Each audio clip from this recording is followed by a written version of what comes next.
welcome, and thank you for tuning into Instinctive Talk. I'm your host, Jay Insalaco. This episode is to promote hope for my fellow peers and their loved ones who support them. Today on Instinctive Talk, I'm going to have Michelle Hammer.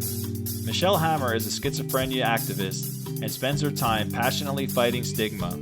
She is an NYC native featured in the WebMD documentary Voices, which was nominated for a Tribeca X Award at the Tribeca Film Festival in 2018. Michelle was diagnosed with schizophrenia at 22 after a misdiagnosis of bipolar at age 18. At 27, Michelle decided to use her artistic talents and fearless personality to do something that could benefit the mental health community. In May of 2015, she founded a mental health-focused clothing brand. Schizophrenic.NYC is a clothing brand with the mission of reducing stigma by starting conversations about mental health. Hi, this is Jay Insalaco, and I'm your host of Instinctive Talk. Today, I'd like to welcome Michelle Hammer. How you doing, Michelle? Welcome to the podcast. Hello. Thank you for having me. How you doing? I'm good. How was your day? I had a good day. I really didn't do that much, but good enough, I guess. I don't know. I took my dog for a walk. That's accomplishing. Well, that's cool. That's cool. What kind of dog do you have?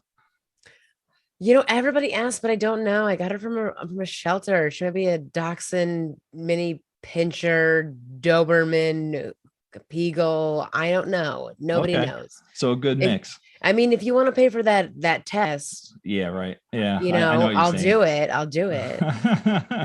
Right. That test is expensive. If somebody else wants to pay for it, I'll do it. All right, maybe I'll put that in the show notes where they could donate money for your where you can donate money to get my dog's background info. Yeah, you can check out Ancestry or something like that. I haven't even done Ancestry on myself, but I'll do it for my dog. Well, I came to know Michelle through her podcast with Gabe Howard, a bipolar, a schizophrenic, and a podcast.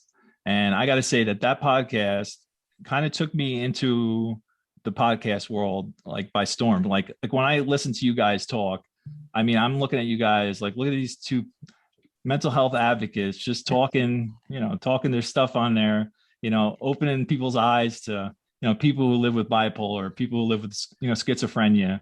And you guys came together. You guys are great mental advocates. I see your presence online and I think it's impressive.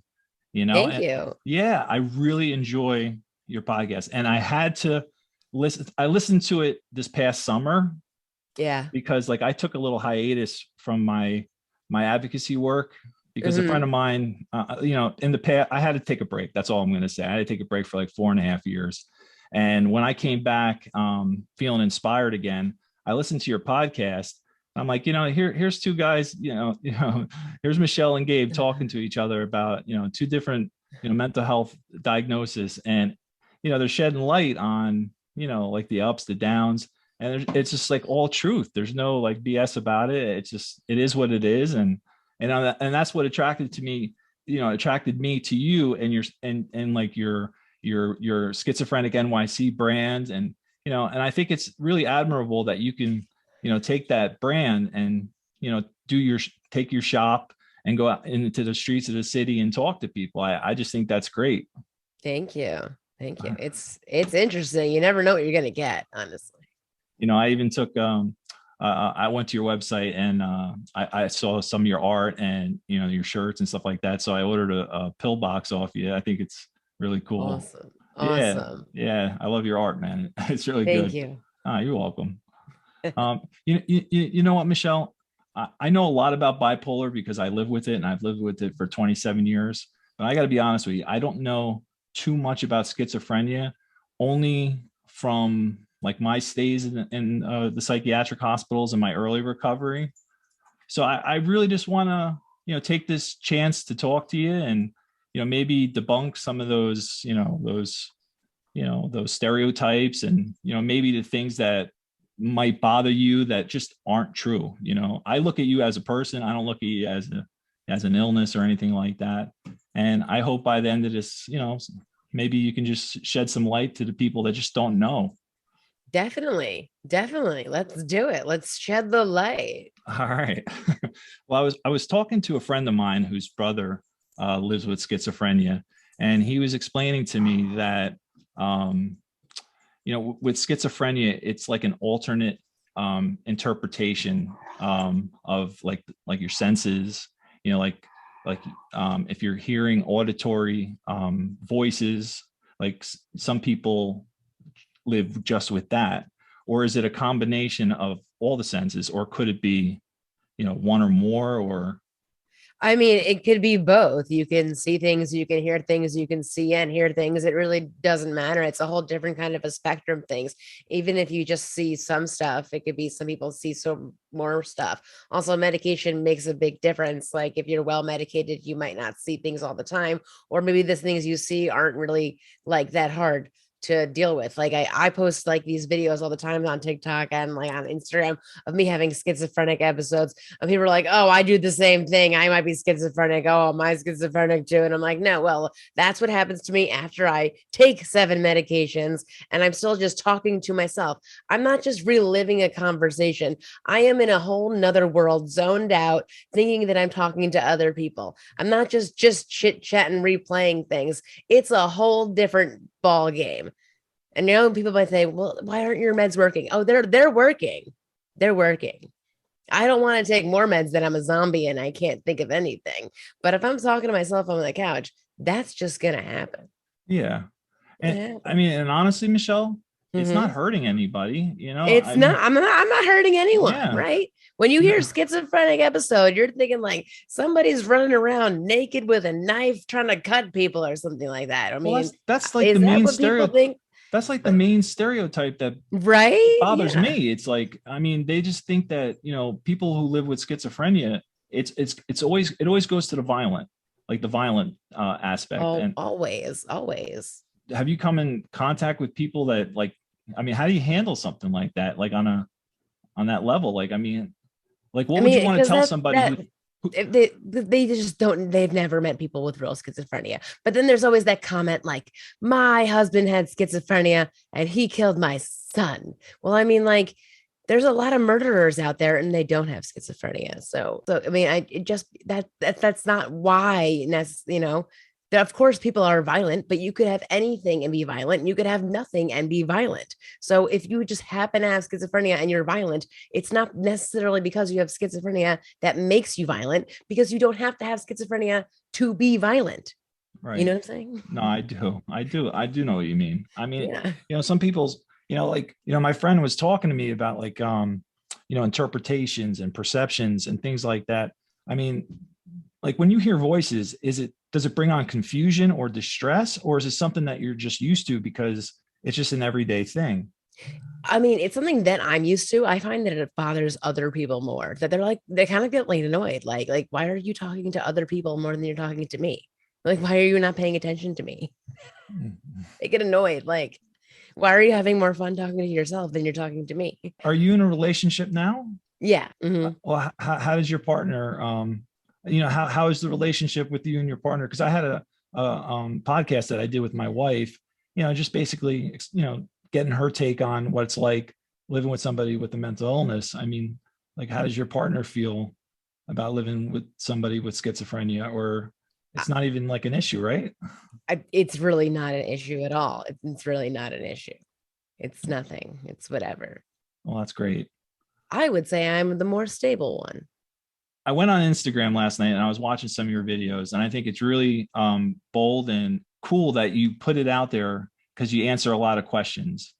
Do you ever get tired of just answering questions? Like, does it bother you that like so many people just have questions upon questions? And I mean, I like answering questions, but sometimes I just get the same questions over and over and over again. So sometimes I have to answer the same questions. I mean, I understand that you have people have questions and I answer them. I try to answer them as much as possible, but it doesn't get boring unless people just kind of keep asking me the same ones. But the whole point is that I'm trying to educate people. So I like answering questions, because people ask me sometimes the dumbest questions. So I'm like, okay, let me give you the answer, because if you think that that's actually like a real question, like, what are you talking about? But I like answering questions because people just don't know anything. Right. People are just they just think the most wrong things ever. That I'm like, no, okay, here's the truth. And you got to set them You straight. gotta, let me just tell you what it Yeah. really is like, because you Yeah. don't know what you're talking about whatsoever. Yeah. Well, like what's a question that you would like to answer that nobody asks you? Oh, that's a good question. I don't really You know what know. I mean? Like what is some like if I was just a regular guy on the street, like what would be a question that you would want to hear, like and be able to say, look, this is the truth and this is what it is, you know? Like there is It no it would just be something like, what, why is schizophrenia so stigmatized? Just why, like, just why is it's just so wrong? And people would just know that it just doesn't make any sense that it's so stigmatized. Like, I had a video on there where I had an episode and I like elbowed the couch, and some lady just popped off that I was violent, and I was like, I elbowed the couch, like, it's a couch. I The actually couch is saw not right. I actually saw the follow-up video. You were like, like Yes, there it's were no like, couches harmed in this video. And I no couches laughed. I'm have been like, harmed in this yeah, video. Like, like lady, I was like, chill out. Like, I was chill like, she out. Like, it's a couch. Like, if there was someone there, I probably wouldn't have done that. Like, right. and out of all the videos I've posted, that's the only one where I've ever like moved my arm in any kind of way, right? Like that. So, lady, relax. Like, relax. Yeah. It's I a remember, couch. Like, it's a couch. Couches don't have feelings. Calm yourself. I don't know. And I mean, I'm dangerous. I'm dangerous. I elbowed a couch. Watch it. Keep all the couches away from me. I'm gonna hurt all of the couches. yeah, right. Right? All couches now. I'm not allowed on any couches anymore because I elbowed a couch one time. I'm a dangerous person. I hurt couches now. Yeah. Well, I could tell. I mean, I'm a pretty good reader of people. I know you're a good person. I could just see it. You just, I would just honestly just get tired of answering the same questions. But at the same token, I guess you would. I mean, you feel like you need to answer some of the silly questions. It's just that so people just don't believe it anymore. I mean, because the truth is, people with mental illness are usually the ones that are getting hurt. And like a violent Right. thing. Yeah, Yeah, you're like the statistic is you're more likely to be the victim of violence. So it's just like the movie, because like you hear, like, it's like when you turn on the 11 o'clock news, it's like the first 5 minutes is like all the violence that happened that day, you know. So but you never hear, like, that schizophrenic, woke up in the morning, got coffee, went to work, after work went out with friends, then went home, then had dinner, went to bed. Because what makes the 11 o'clock news? That doesn't make the 11 o'clock news. You would have heard that schizophrenic person, like, smack somebody on the subway today. But somebody did get whacked on the subway today, like well, with a hammer or something you know like what we that. could do? Let's turn off the 11 o'clock news. Then we'll Yeah, turn that off right now, I mean, there's and been we'll so just many talk about. subway attacks. Who are they blaming on these subway attacks? Well, let's just talk to the people that just don't know. I mean, like what do you do on an everyday day? Like, what do you do? Like when you wake up and like, what's your day like? I I know you're a wake up, business owner. I drink my coffee, I Yeah, take my medicine, maybe yeah. I have emails to answer, You tend to your things to business, right? record, packages to package, going to the post office, going to the art gallery, going to Fountain House, recording more stuff. I don't know, doing artwork. I have things to do, and none of that involves violence. I have butter knives. I don't even really even have any sharp knives. I don't know what happened to them. Yeah. I really don't know where they Honestly, went. Michelle, Honestly, I think they got thrown out somehow. there's got to be a way that people can just, I don't know. I mean, just educate themselves enough. But hey, Levi. That's my buddy. Like what I've seen online is that like at age 18, you had a misdiagnosis of bipolar disorder.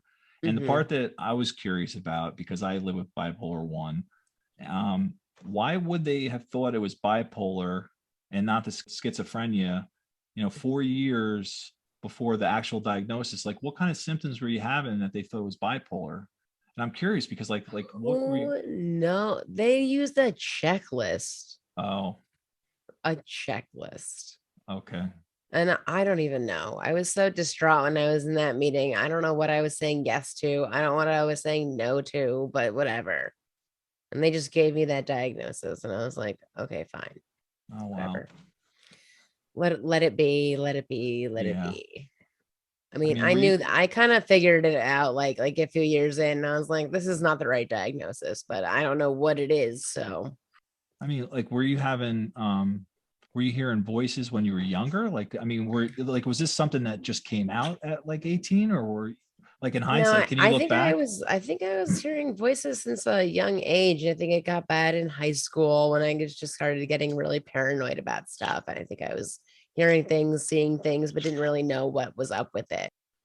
And I don't even know. I don't know. I just kind of realized that like I was paranoid. I was thinking things that didn't make any sense. I just knew things were just not matching up with what reality was. Okay. So I knew something was just wrong.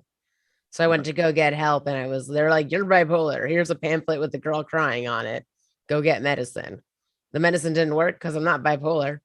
So, Yeah. so that didn't go well. And then at age 22, you just start having more and more symptoms, and then you just got the right diagnosis and the right medications. Mm-hmm. I gotcha. Yes. Okay. Yes. Yes. Finally got the right diagnosis, got the right medications, and now I'm living the best life that I could possibly live. At least I think I am. I hope so. Okay. Yeah. Can I ask you something? Because like I broke down the podcast and I was explaining to you a little earlier, like I kind of I like the structure of like the diagnosis years. So like Yeah. I understand you like what was surrounding your diagnosis and Mm-hmm. like the misdiagnosis, and then at 22 the right Mm-hmm. diagnosis. Like how were you in your recovery in the early years? Did you find that it got easier as time went on? Um, I think it got easier as time went on because I found like a structure. I was on a medication, but I had to take it 3 times a day. And if I missed one, things really dropped off and I would get really angry and stuff like that. But I eventually got myself to take it 3 times a day pretty much because I was tired of just getting angry a lot. I was tired of being upset a lot. And then I was just kind of was like, you know what? I just need medication. I'm going to take it 3 times a day that when I'm supposed to. And I saw my life getting better. And that kind of leads me into like the second part that I like to talk about, Yeah. because being in recovery, from drugs and alcohol, like you want to come to it like an acceptance. And in recovery, in that sense, like with the acceptance of, like me personally, like my mental illness and my addiction, that's where like it started to get better for me, like where like accepting where I was in my own skin, like that's where I really seen my recovery starting to get better. I mean, would you say that that was true for you too? Or like, did you come to some kind of an acceptance about like having schizophrenia? Well, when I was first diagnosed with schizophrenia, I was pretty bummed out. But then I went to dinner with like my 3 best friends from college, and I told them like, hey guys, I have schizophrenia, and they pretty much all told me like, yeah, we've known that for like 4 years. Like that's no surprise to us. And when they told me that, I was like, you guys already knew. They're like, of course we already knew you had schizophrenia. We thought that's what you had the entire time. So if like my best friends already knew and we're still my best friends, why should I care about any negative reaction that I get from other people? And that's kind of just how I felt. Yeah, that's cool. That's cool, Michelle. Really, it's Yeah. cool that you have like really good friends like that, because it's Yeah. important. I mean, like, what would you say to people that don't have cool friends like like you did? Like, where would you go? Like, Find like a clubhouse that you can go to, or like maybe like a peer support or a group therapy, or just find somebody that can be on your side. I want people to accept you for you and not your illness, the violence and stuff like that. Like, how do we end that? Like, how can we just stop people from thinking that way? We just got to change the way that people with mental illness are shown in movies and on the news, and just share positive stories. Because if we only share the negative stories, we're not really going to get anywhere at all. The violence is not really caused by the people with the mental illness, but they like to just blame mentally ill all the time because it's an easy scapegoat. Because nobody usually steps up and stands up for the people with mental illness because it's an easy scapegoat. I have a question for you, Michelle. Like, Sure. what do you want others to know and understand about you? Just a regular person, just trying to survive in the world. Um, I just I just live with schizophrenia, and I'm trying to just be me. I'm not trying to be anybody else. I'm not trying to do anything bad or do anything crazy. I'm just being me and trying to educate people about schizophrenia because it really is misunderstood. And a lot of people like to say like there's always those trolls that say that like, you're lying, and blah, blah, blah. Like, why would I lie about schizophrenia? Why would anyone say that? I mean, you know what I see when I look at you? What? I see a person Mhm. who's artistic, Mhm. who's good at what she does. I seen some of the work that you did in your graphic design. I seen Ken O'Malley's website, and I know that you did that, and I think you did a wonderful job at it. I think Thank you're you. talented. I think that you just want to prove people wrong as far as like their stereotypes and what society's stereotypes are. And I see that you want to prove them wrong, but I see a strong woman who wakes up every day, does what she has to do to feel good about herself and feel good with in her own skin. You're a businesswoman and you take care of business, and you're not afraid of what people are going to say about you. And I really admire that. And as an advocate, honestly, I really truly applaud that. And for somebody who can take their business on the streets and just talk to people that open and put Schizophrenic NYC as the brand name, it's just I really like that, and I admire that about you, that you're taking those steps and you're taking it to the street, and then you're educating people, person to person, face to face. It takes a special person to do that. And honestly, if nothing else, I just wanted to let you know that's how I think about where you stand in your mental health advocacy. Thank you so much. I really appreciate that. No, you're welcome. Honestly, I'm going to share with you. My a friend of mine, he died by suicide 4.5 years ago, and he was a friend and a mentor to me. So that's why I stopped my mental health advocacy, because he was like a mentor to me. And like when that happened, it threw my whole perception off.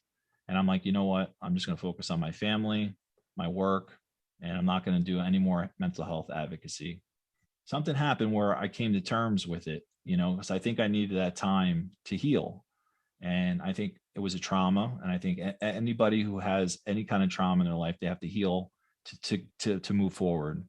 So it was this past July, I ended up saying, you know what, how am I going to get out of this? So I wrote a blog post, and it's on my website. It's called Don't Give Up. And it's, explaining in maybe 3 or 4 paragraphs, why I took the hiatus and why it bothered me so much. And honestly, I just want you to know this, like, you and Gabe's podcast was one of the first ones that I turned on because I wanted to listen to people, mental health advocates out there. And you guys were the first ones, and you helped me through some hard times. I mean, I'm not saying it was lighthearted, but there was humor with some pretty tough topics, and it was really well done. Thank you. Thank you so much. I'm definitely going to tell Gabe about that. And I think Gabe's wonderful. I think he's a great advocate. I think he's got a great message. Overall, wanted to share that with you because, like you and Gabe were like the first, people that I turned to, and it really brought some joy to me. I'm glad. That's great. I'm glad it helped. I'm glad. Like, and I think like when you hear things like that, it might come as a surprise, but I think that, any one of us who are putting anything out there, to the public on the internet or whatever, they might not hear it and this and that, but if nothing else, you're on the podcast today.